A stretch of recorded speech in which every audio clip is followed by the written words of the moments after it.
सुबह का काम निपटाकर आशा प्रातः की सुनहरी धूप का आनंद लेने के लिए बाहर लॉन में कुर्सी डालकर बैठ गई। उसे बच्चों की याद सताने लगी। बड़ी बेटी रितु का विवाह उन्होंने पिछले साल ही किया था। रितु के पति निखिल इंजीनियर है। रितु उन्हीं के साथ गई हुई है। भारतीय परिवारों में माता पिता जब तक अपने बच्चों का विवाह नहीं कर लेते, हमेशा चिंताग्रस्त ही रहते हैं।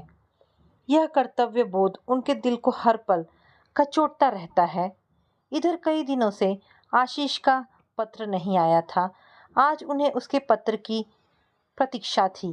तभी डाकिया आकर पत्रों के बंडल उन्हें थमा गया। अधिकांश पत्र पति राजन जी के ही थे। उन्होंने लिखावट पहचान कर बेटे का पत्र उन पत्रों के बीच से निकाल लिया और उसे खोलकर पढ़ने लगी। आशीष ने अपनी राजी खुशी तो लिखी ही थी, साथ ही बरसात की छुट्टियों में सबको अपने पास वहां आने का आमंत्रण भी दिया था। आशीष का पत्र पढ़कर आशा का दिल खुशी से झूम उठा। आंखों के सामने अतीत के चलचित्र घूमने लगे। वह कुर्सी पर अधलेटी सी दीवा सपनों में खोने लगी। उस दिन आशीष का रिजल्ट आउट हुआ था। वह भारतीय प्रशासनिक सेवा की प्रारंभिक परीक्षा में पास हो गया था। आशा बहुत खुश थी।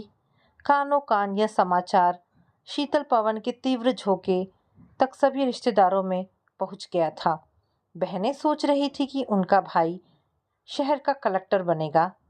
उसका कार बंगला होगा। उसके आगे पीछे वर्दी वाले सेवकों की फौज चलेगी। सब उनकी आंखों के इशारों पर नाचेंगे।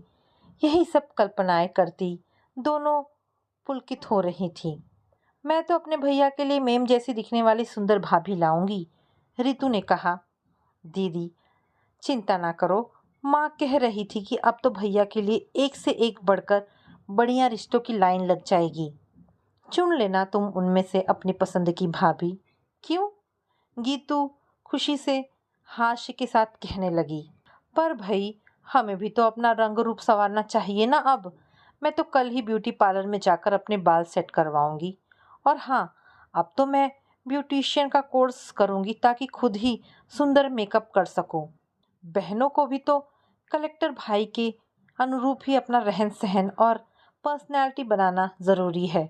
क्यों भैया? भैया को सामने से आते देखकर गीतू ने गर्व भरी नज़रों से उनकी ओर देखा। अरे ऐश्वर्या रानी, अभी से इतनी प्लानिंग मत करो। धैर्य रखो। कहीं तुम्हारा भैया फाइनल एग्ज़ाम में फेल हो गया तो? रहने भी दो भैया, तुम हमें इतना निराश नहीं करना। एक बार सब जब बाकी दिखा ही दिया है तो उसमें सैर तो करानी ही पड़ेगी। साथ ही फल फूल भी खिलाने होंगे। अरे खूब मेहनत करो, देखते हैं भला कैसे पास नहीं होंगे। तुम तो भाग्यवादी ही नहीं हो। अरे ये क्या मजाक लगा रखा है आशीष? इतना बड़ा हो गया है पर अभी भी तेरा बचपना नहीं गया। जो भी मुंह में आता है बकता रहता है। जा बाजार जाकर 1 किलो बर्फी और आधा किलो नमकीन ले आ। जल्दी आना, घर में कोई आ जाए तो अब कुछ भी बाकी नहीं है मेरे पास मुंह मीठा कराने के लिए। आशा ने 100 रुपए का नोट आशीष के हाथों में थमा दिया। हुआ भी यही। इधर आशीष ने स्कूटर उठाया, उधर पिताजी अपने कुछ सहकर्मियों के साथ घर में घुसे। अरे सुनती हो, देखो तो कौन कौन आए हैं, सबका मुंह तो मीठा कराओ। चहकते हुए उन्होंने आशा को आवाज़ लगाई। साड़ी का पल्लू ठीक करते हुए आशा मधुर मुस्कान के साथ हाथ जोड़कर सबका स्वागत करती है और उनकी बधाइयाँ के उत्तर में आगे बढ़कर बोली, भाई साहब बधाई तो आप सबको भी हो। आशीष तो आप सभी का भी बेटा है ना। ईश्वर की असीम कृपा एवं आप सब बड़ों के आशीर्वाद से ही तो यह दिन देखने को मिला है हम सबको। उसने बड़ी बेटी रितु को आवाज़ लगा दी। रितु बेटा, जरा चाय का पानी तो गैस पर चढ़ा दो। फिर मेहमानों के साथ हॉल में चली गई। हिस्ट्री सब्जेक्ट लेकर पोस्ट ग्रेजुएशन एग्ज़ाम प्रथम श्रेणी में पास करने के पश्चात आशीष ने प्रशासनिक सेवा के लिए अपनी किस्मत आजमाने का फैसला किया। अतः वह अब घर परिवार से दूर इंदौर में रहकर कॉम्पिटिटिव एग्ज़ाम की तैयारी कर रहा था। आशीष को इस बात की बहुत खुशी थी कि इस प्रथम टेस्ट में उसके साथ साथ उसका रूममेट संदीप भी चुन लिया गया था। दोनों दोस्त रात दिन निरंतर पढ़ाई में लगे रहते थे। उन दोनों ने परस्पर एक दूसरे से आगे निकलने और इस टेस्ट में चुने जाने की होड़ लगा रखी थी। पर उनकी यह होड़ स्वस्थ थी। इसमें ईर्ष्या, द्वेष या एक दूसरे को गिराने का भाव कदापि नहीं था। ना ही वे एक दूसरे के साथ किसी बात का दुराव छिपा ही रखते थे। इसी कारण साथ रहकर पढ़ाई और भी अच्छी तरह से हो पाई थी। माँ, कहाँ हो? बड़ी जोर की भूख लगी है, कहते हुए सूटकेस एक और कोने में पटक कर आशीष बेडरूम में पलंग पर लेट गया। वो थककर चूर-चूर हो रहा था। अरे आशीष बेटा, कब आया रे तू? खबर तक नहीं की आने की। आशा इतने महीनों बाद बेटे को इंदौर से आया हुआ देखकर खिल उठी थी। वात्सल्य की मधुर भावनाएं उसके मानस में हिलोरे लेने लगी। आशीष शोर मचाने लगा था। अच्छा बाबा अच्छा, पहले तेरे लिए थाली लगा कर लाती हूँ। आशा फुर्ती से रसोई में गई और गर्मा गर्म पराठे सेकने लगी। सब्जी दाल पहले ही बन चुकी थी। झट से दही, दाल, सब्जी और कुछ अचार के साथ घी भरे मोटे मोटे 2 करारे पराठे सेक कर वह थाली में रखकर ले आई और थाली आशीष के हाथों में पकड़ा दी। वाह, क्या करारे पराठे बने हैं, मज़ा आ गया माँ। तुम्हारे हाथ के खाने के लिए तो तरस ही गया हूँ। कितने ही दिनों से वहाँ ढंग का खाना नहीं मिल पाया। पढ़ाई पढ़ाई पढ़ाई, दिमाग खराब हो गया। परीक्षा तो अच्छी हुई ना बेटे? आशा ने अपनी स्नेह भरी नज़र से बेटे को सहलाते हुए पूछा। यह तो अब रिजल्ट ही बताएगा माँ, पहले से कुछ भी नहीं कहा जा सकता। मेहनत तो खूब की है। मैंने तो सोच लिया है कि या इस पार या उस पार। मतलब ये है कि यदि इस परीक्षा में सफल हो गया तो ठीक, वरना दोबारा मैं तैयारी नहीं करूँगा, कहीं नौकरी ढूंढूंगा। अरे वाह, कैसी बातें करता है, इतनी जल्दी हथियार डाल देगा। एक बार में कितने लड़के आ पाते हैं, 2-3 कोशिश तो करनी ही पड़ती है। आशा बेटे की बात से घबरा उठी थी। भाई इसी में पास हो जाएगा हमारा बेटा, इसे पूरा भरोसा जो है अपने पर, तभी तो इस तरह की बातें कह रहा है। तुम बड़ी भोली हो आशा, साइकोलॉजी को समझा करो। आशीष के पिता ने कमरे में प्रवेश करते हुए अपने विचार प्रकट किए। दिन यूं ही बीतते रहे। कुछ ही दिनों के बाद वह शुभ दिन भी आ गया जब आशीष की इस प्रतियोगी परीक्षा का रिजल्ट आना था। आशीष बहुत अच्छे नंबरों से परीक्षा में पास हुआ। सारा घर, रिश्तेदार और आस पड़ोस सभी इस खुशी में शामिल थे। आशीष को अब आगे की ट्रेनिंग के लिए लखनऊ जाना था। अब सचमुच ही आशीष की शादी के लिए बहुत अच्छे ऊंचे घरानों से रिश्ते आने लगे। आशा के पास लड़कियों की फोटो एवं बायोडेटा के अंबार लग गए। दोपहर के समय घर के कामों से निबटकर माँ बेटी बैठकर सारे तस्वीरों को ध्यानपूर्वक, आलोचक दृष्टि से ध्यानपूर्वक देखती। जो तस्वीर मन को भाती और उनका बायोडेटा भी उन्हें अपनी आवश्यकता अनुरूप महसूस होता, उन्हें वे छांट छांट कर अलग फाइल में रखती जाती। आशीष ने लखनऊ जाते समय उन्हें विशेष रूप से समझा दिया था कि उसे वहाँ शादी के बारे में कभी कुछ भी ना लिखा जाए, ना ही कभी कोई फोटो या फिर बायोडेटा या प्रस्ताव वहाँ उसकी सलाह हेतु भेजा जाए। राजन जी भी इसके विरुद्ध थे। वे कहते हैं कि आशीष की अभी उम्र ही है कितनी, सर्विस में आ जाए, मेहनत करके कुछ बन जाए, उसके बाद ही शादी करना उचित रहेगा। तुम लोग अभी जल्दी मत करो। कुछ दिनों में सेठ रविकांत जी अक्सर ही उनके यहाँ आने लगे थे। हालांकि दोनों परिवार के जीवन स्तर में जमीन आसमान का अंतर था। राजन जी एक सरकारी दफ्तर में हेड क्लर्क के पद पर थे और मध्यम वर्गीय परिवार से आते थे। सेठ रविकांत शहर के प्रसिद्ध हीरो के व्यवसायी थे। उनके कई बड़े शोरूम और बड़े बड़े कृषि फार्म थे। उनकी चमचमाती गाड़ी जब उनके बंगले पर आकर खड़ी होती तो पहले वर्दी पहने शॉफर आगे की सीट से द्वार खोलकर बाहर निकलता और उनके लिए गाड़ी का पीछे का दरवाज़ा खोलकर अदब के साथ खड़ा हो जाता। काले सफारी सूट में सजे सेठ जी की गाड़ी से बाहर निकलने के साथ ही वह अदब से गाड़ी का दरवाज़ा बंद करके एक और खड़ा हो जाता।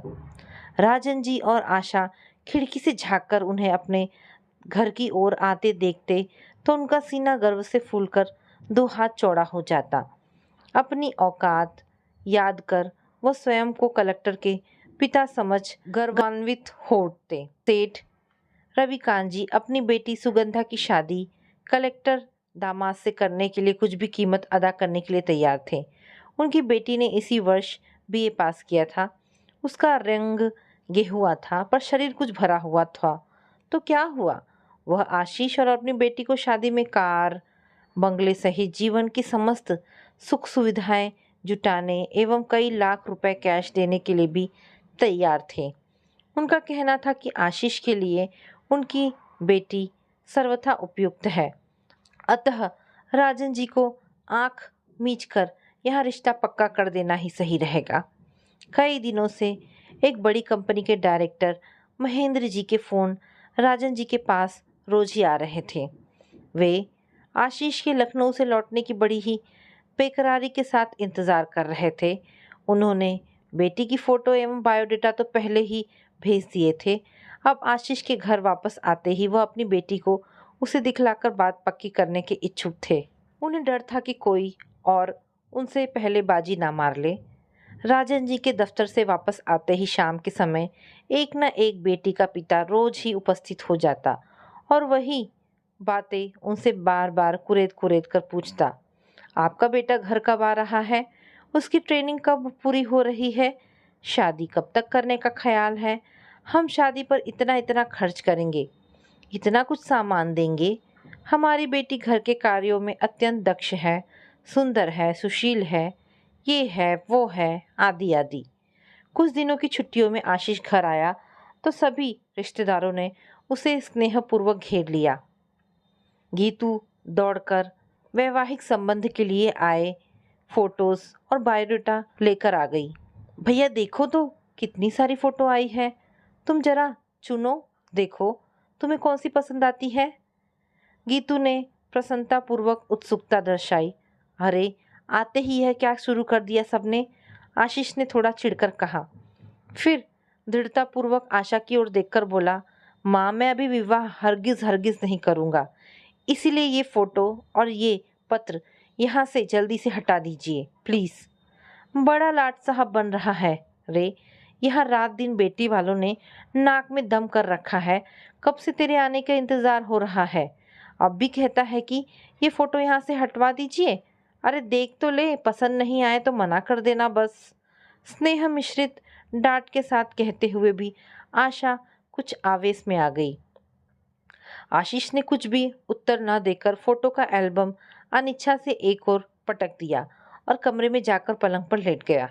कुछ ही देर में आशा धीरे से वहां पहुंच गई और आशीष के माथे पर हाथ फेरने लगी। मन की भावनाओं पर अंकुश रखना उनके लिए मुश्किल होने लगा था। अपनी आवाज़ को थोड़ा संयत और मधुर रखकर आशीष को समझाने लगी। बेटा आशीष, एक से एक बढ़िया रिश्ते आ रहे हैं, लोगों के पास इतना अधिक धन है, हम तो कभी कल्पना भी नहीं कर सकते। अरे बेटा, लाखों में कैश देने की बात तो वे खुद ही अपने मुंह से कहते हैं, मांगने की तो ज़रूरत ही कहाँ है। बस तेरे हाँ कर देने भर की देरी है। कार, बंगला, फ्रिज, रंगीन बड़ा टीवी, कूलर, एसी, लाखों रुपए कैश, जेवर, कपड़ा, फर्नीचर, क्या क्या बताऊं तुझे, तेरी एक नज़र पर लुटाने को तैयार है वे लोग। मुझे तो अब पता लगा है कि प्रशासनिक सेवा की लाइन का क्या अहमियत है। बेटा तूने तो हमें तार दिया। माँ ने स्नेह से बेटे का माथा चूम लिया। आशीष चिंतित हो उठा। वह कुछ क्षण चुपचाप यूं ही लेटा रहा, फिर मन में आई खींच और कड़वाहट को रोकने की कोशिश करते हुए बोला, माँ आप मेरी बात ध्यान से सुन लीजिए। पहली बात तो ये है कि मैं अभी शादी नहीं करना चाहता। 2-3 साल तक मन लगाकर सर्विस करके स्वयं को स्थापित कर लूँ, तब इसके बारे में सोचूंगा। इसके अलावा मैं शादी में दहेज कतई नहीं लूँगा, ये मेरा संकल्प है। अरे पगले, हम लेने को कह ही कब रहे हैं, वह तो स्वयं ही देना चाहते हैं। सुन बेटा, उच्च समाज में खुद की इज्जत बनाए रखने के लिए यह भी ज़रूरी होता है।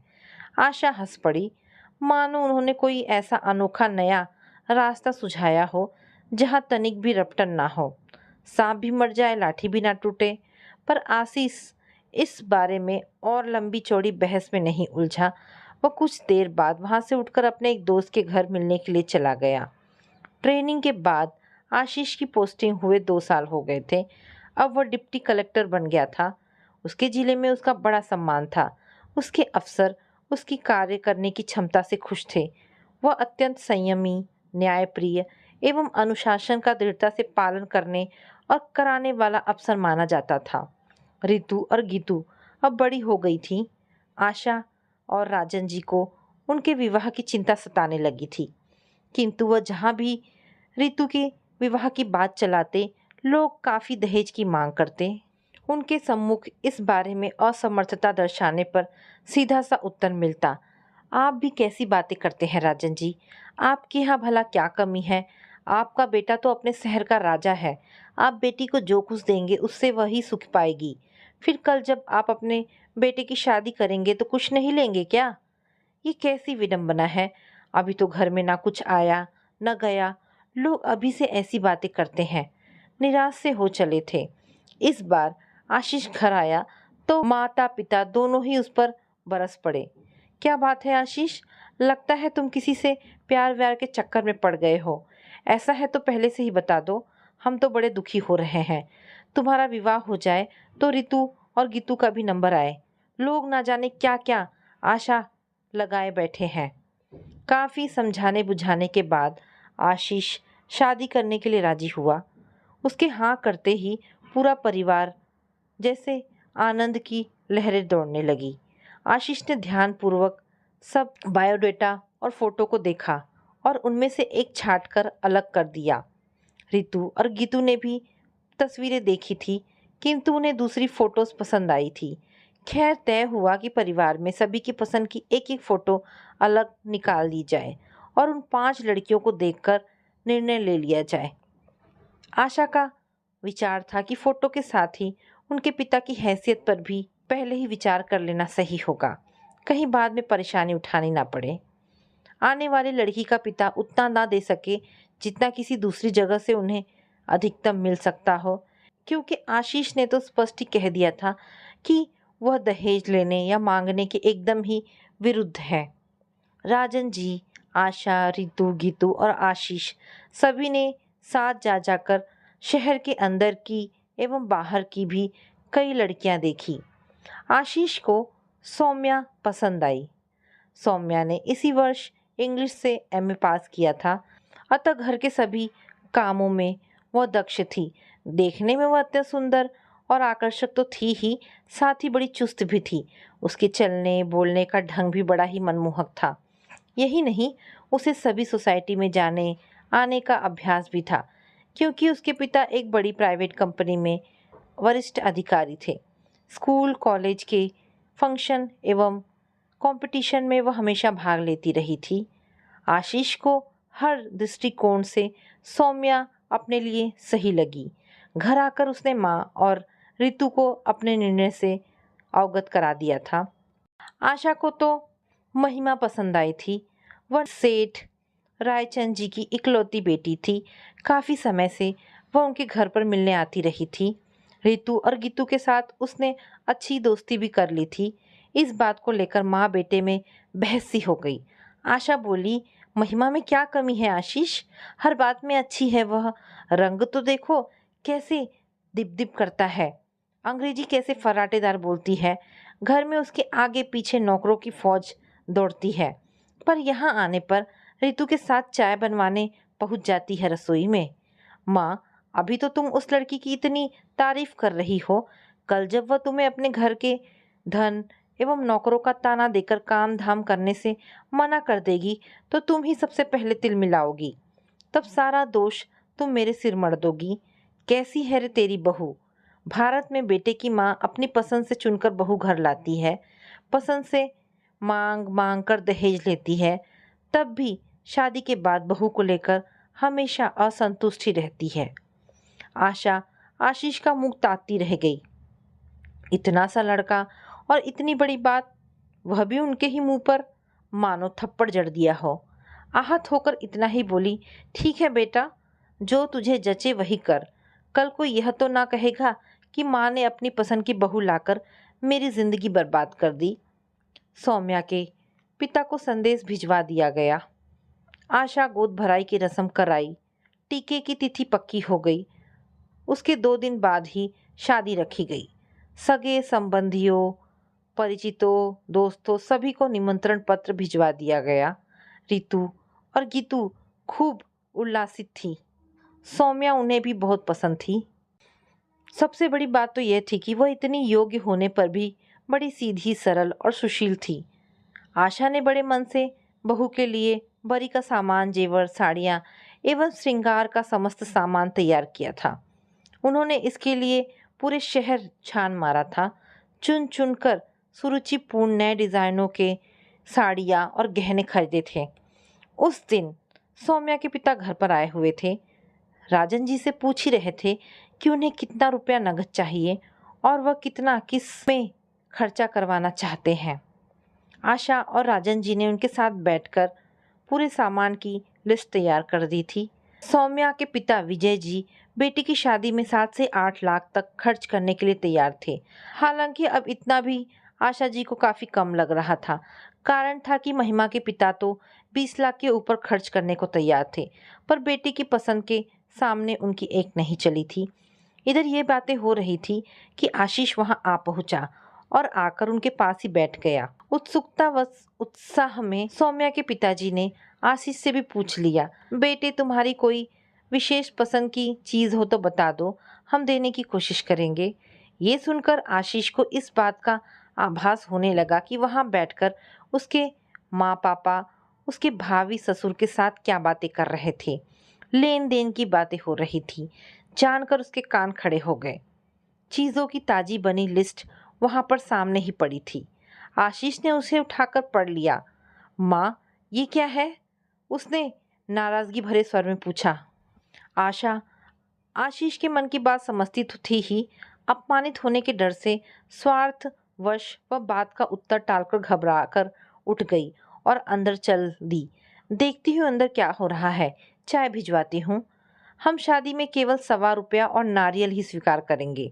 सौम्या को देने के बहाने से भी आप कुछ भी नहीं दे सकेंगे।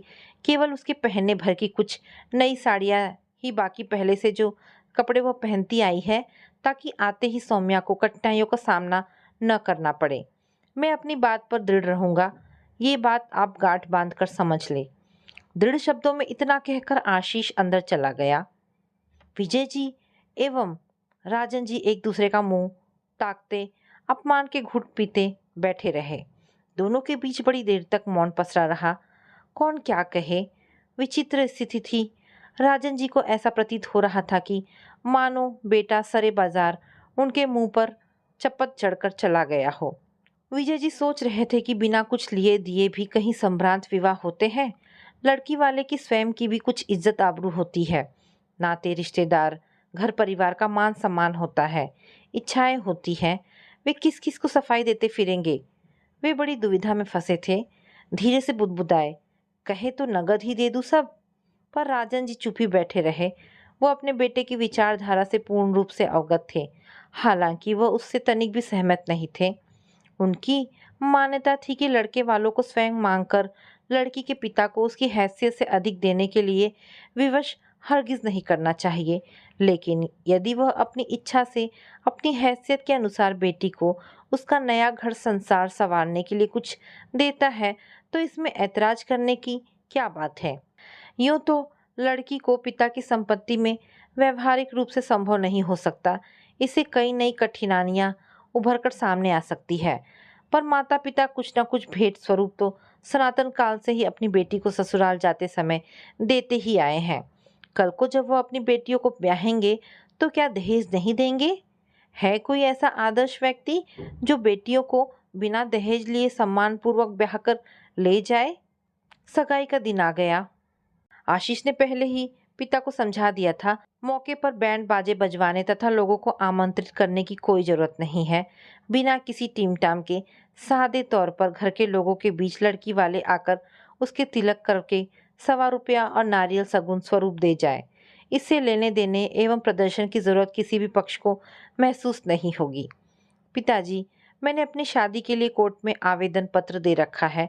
यदि माँ ने वहाँ से कुछ भी स्वीकारा तो मैं वैदिक पद्धति त्याग कर सौम्या को सीधा कोर्ट में ले जाऊंगा और विवाह करके अपने साथ पोस्टिंग पर ले जाऊंगा।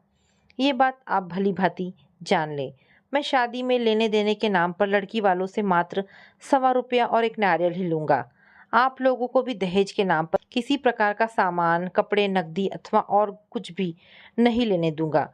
मुझ में सामर्थ्य है, अपने नीड़ का निर्माण मैं स्वयं करूंगा। आशीष के दृढ़तापूर्वक बार बार ऐसा कहने पर और उसके जिद्दी स्वभाव को देखते हुए आशा और राजन जी एकदम ही भयभीत हो उठे। आशा के तो बरसों से सजोए सपनों पर अचानक पानी फिर गया हो। मन ही मन वह रुआसी हो आई, पर प्रत्यक्ष चिल्लाकर बोली, बेटा अभी जोश में आकर यह सब कह रहा है। इस हठ धर्मी का परिणाम तो तुझे बाद में भुगतना होगा, जब तेरे सारे दोस्त और सहकर्मी ठाठ से घर सजाकर रहेंगे और तू सारी जिंदगी घर की एक एक छोटी छोटी चीजों को जुटाने में ही बिताएगा। अरे लाख कलेक्टर बन या गवर्नर, घर में क्या वस्तु नहीं चाहिए? तेरी पत्नी तुझी पर तानाकशी करेगी। उसे भी पूछा है इस बारे में? सारे जीवन हंसी का पात्र रहेगा तू और तेरा ये समाज सुधार। फिर सोच देख, अभी तो बेटी घर में ही है, कल को तेरी बहनों के विवाह होंगे, वहां से भी दहेज की मांग होगी, तब तू क्या देने से मना कर सकेगा? बिल्कुल माँ, तुम देखती चलो, मेरी बहनें पढ़ लिख कर अपने पैरों पर खड़ी हैं। उनकी शादी में मैं एक पैसा भी दहेज के नाम पर नहीं दूंगा। आशीष ने आत्मविश्वास के साथ हंसते हुए कहा। और हाँ माँ, आप अपनी बहू को भी अपनी सामर्थ्य अनुसार ही सामान दे, इससे अधिक नहीं। आशा और राजन जी के खूब खूब समझाने, ऊंच नीच बताने पर भी आशीष टस से मस नहीं हुआ। सौम्या के रिश्तेदार भी उसकी इस बात को लेकर काफी क्षुब्ध और नाराज थे। बार बार आशीष को समझा रहे थे। सौम्या ने भी फोन करके आशीष को स्वयं घर पर बुलाकर उससे विनम्र आग्रह किया था। सुनिए, पिताजी अपनी इच्छा अनुसार जो हमें अपने आशीर्वाद स्वरूप देने के इच्छुक हैं, उसे लेने में आपको क्या परेशानी है? यादों के रूप में वे हमारे साथ रहेंगे तो हमें भी जीवन में संबल ही प्रदान करेंगे। नहीं, एकदम नहीं। आशीष वहां से एकदम से उठकर चल दिया। इतना दृढ़ निश्चयी नव युवक समाज सुधारक करने का इच्छुक है, वह भी स्वयं से आरंभ करके ही। तब भी हम उसे गलत ही सिद्ध करना चाह रहे हैं। ये हमारी कैसी विकृत मानसिकता है। हम जब बात अपने पर आती है तो कितने स्वार्थी हो उठते हैं। विजय जी व्यथित हो कह उठे थे। पर समाज में रहकर समाज के नियमों का पालन करना भी जरूरी होता है।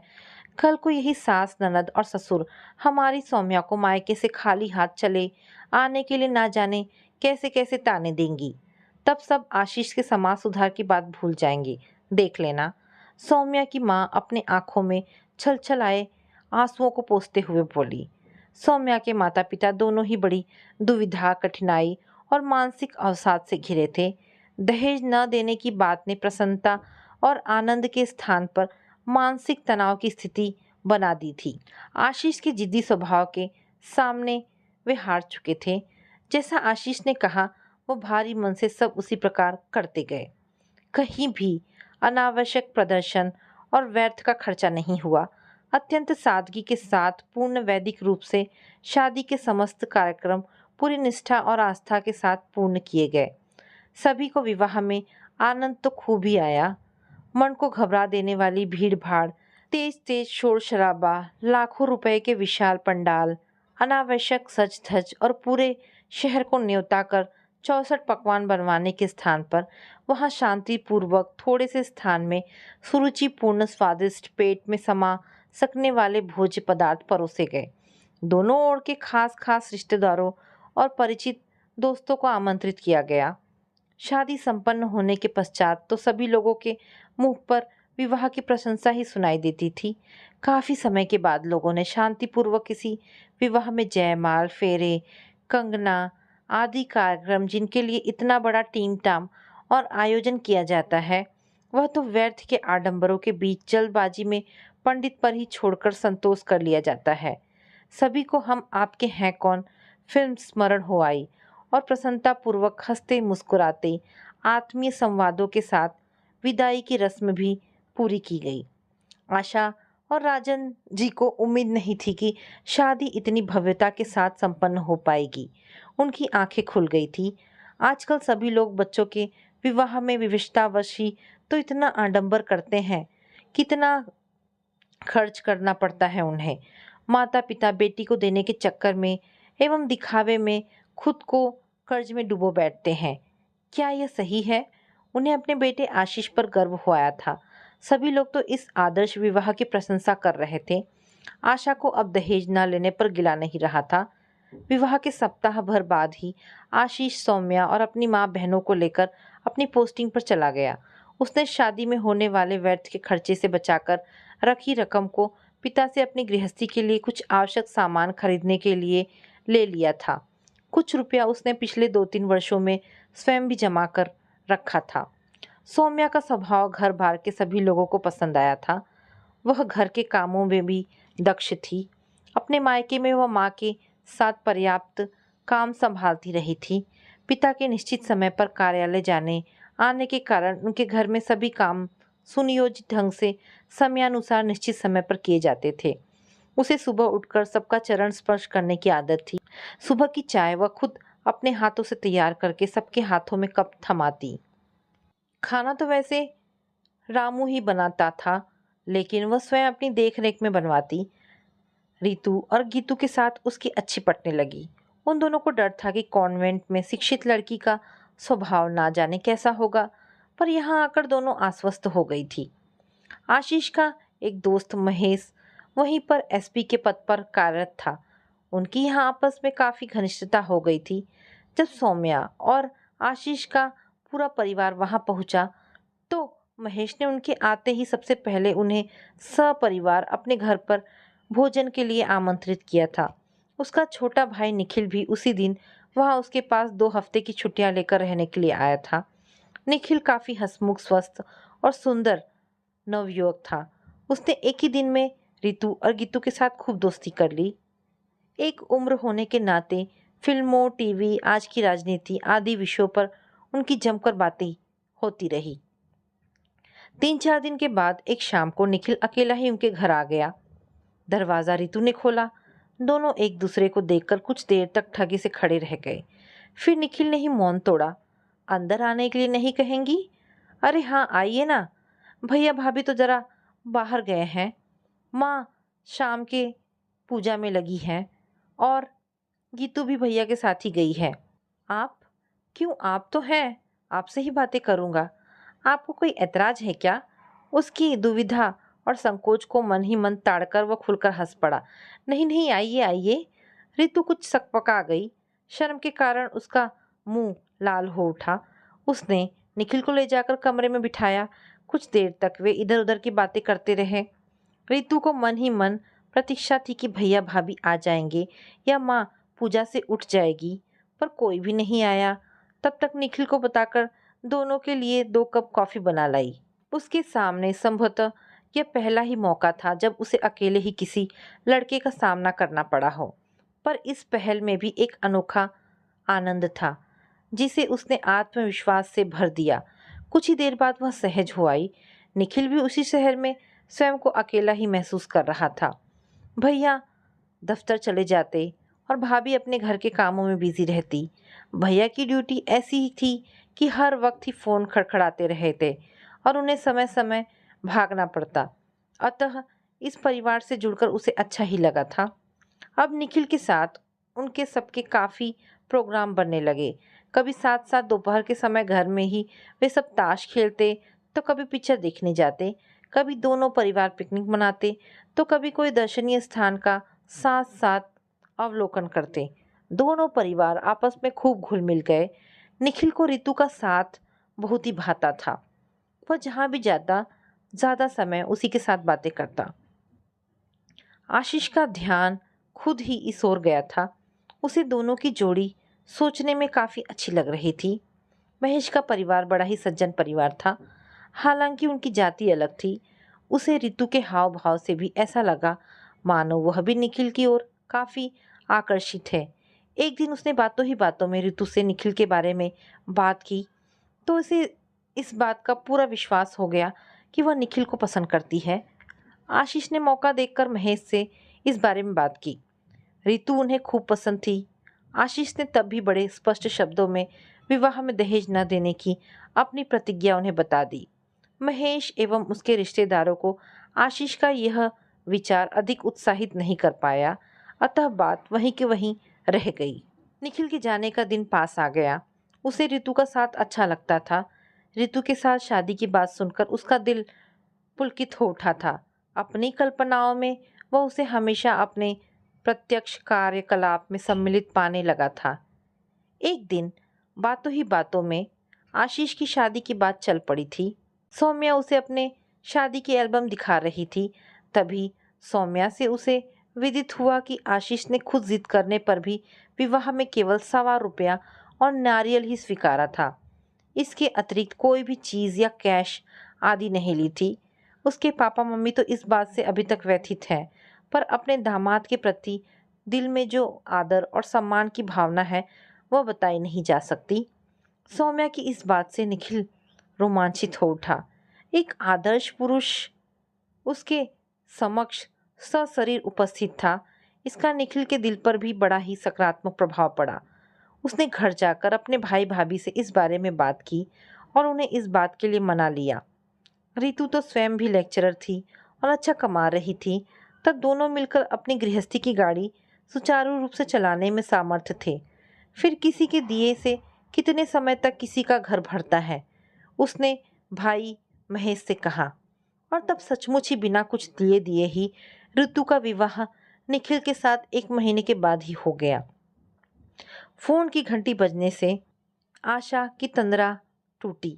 वह सोचने लगी, क्यों हम भारतीय दहेज के लिए इतना हो हल्ला मचाते हैं? ये सड़ी गली प्रथाएं बंद क्यों नहीं करते? बिना दहेज लिए दिए सभी यदि बच्चों के विवाह करने लगे तो जीवन की बहुत सी परेशानियां, आजीवन तनाव, बेटियों के प्रति बढ़ती उपेक्षा सब स्वयं ही दूर हो जाएंगे। दृढ़ निश्चय एवं आत्मविश्वास की डोर पकड़ ले तो यह असंभव भी तो नहीं है। आखिर अब ये उनके स्वयं के परिवार में ही घटित हो गया है। ज़रूरत है एक नई शुरुआत की। तो दोस्तों, ये कहानी यहाँ पर समाप्त होती है। आशा करती हूँ कहानी आपको पसंद आई होगी। अगर कहानी पसंद आई है तो प्लीज़ इसे लाइक एंड शेयर करें। दोस्तों, ऐसी ढेरों पारिवारिक और शिक्षाप्रद कहानी